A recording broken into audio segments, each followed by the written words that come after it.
Fokus pada tugasmu. Aku datang supaya mereka mempunyai hidup dan mempunyainya dalam segala kelimpahan. Yohanes 10 ayat 10. Hal yang indah dalam menemukan tujuan hidup ilahimu adalah membuat hidupmu menjadi fokus. Tujuanmu menentukan hidupmu, memberi engkau fokus dan arah.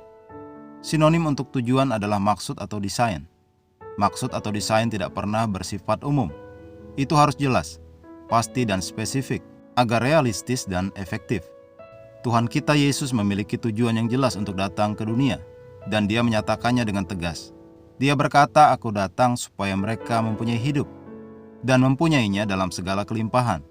Yohanes 10 ayat 10.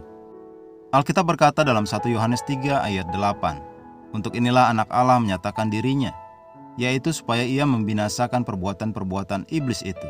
Kemudian dalam Lukas 19 ayat 10 Yesus menyatakan, "Sebab anak manusia datang untuk mencari dan menyelamatkan yang hilang." Tujuan kedatangannya sangat jelas. Dia datang untuk melakukan kehendak Bapanya. Dia berkata, "Makananku ialah melakukan kehendak Dia yang mengutus aku dan menyelesaikan pekerjaannya." Yohanes 4 ayat 34. Kita melihat dari pernyataan Yesus ini, prinsip hidup yang sangat kuat terungkap. Pengejaran dan pemenuhan tujuan ilahimu adalah makanan hidup yang sebenarnya. Itu adalah bahan bakar yang membuat mesinmu tetap bekerja saat engkau berada di muka bumi ini. Bahkan secara akal sehat hanya sedikit hal yang menstimulasi tetap hidup atau membangkitkan keberanian, selain mengejar tujuan dan mencapainya. Kita juga melihat tujuan diungkapkan dalam narasi Paulus tentang perjumpaannya dengan Yesus dalam perjalanan menuju Damsyik. Kisah Para Rasul 26 ayat 13-16. Yesus menampakkan diri kepada Paulus untuk menjadikannya seorang pelayan dan saksi. Kisah Para Rasul 26 ayat 16. Membaca lebih lanjut, dia mengungkapkan kepada Paulus bahwa dia untuk membuka mata bangsa-bangsa lain, supaya mereka berbalik dari kegelapan kepada terang dan dari kuasa iblis kepada Allah, supaya mereka oleh iman mereka kepada Kristus Yesus memperoleh pengampunan dosa dan mendapat bagian dalam apa yang ditentukan untuk orang-orang yang dikuduskan. Kisah Para Rasul 26 ayat 17-18.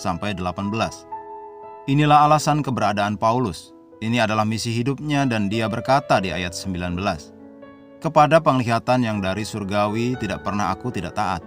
Kemudian dalam 1 Korintus 9 ayat 26 dia berkata, "Sebab itu aku tidak berlari tanpa tujuan, dan aku bukan petinju yang sembarangan saja memukul." Dengan kata lain, aku fokus pada misiku. Aku tegas dalam melaksanakan rencana Tuhan untuk hidupku. Begitulah seharusnya. Berfokuslah pada tugasmu, pada tujuan yang diberikan Tuhan. Puji Tuhan. Mari kita berdoa. Bapa terkasih, aku tidak tergoyahkan, tabah, tegas dan fokus pada misi dan tujuanku diciptakan. Aku melayanimu dengan sepenuh hati sebagai saksi Injil Kristus yang pasti tentang memenuhi tujuanmu untuk hidupku. Dalam nama Yesus. Amin.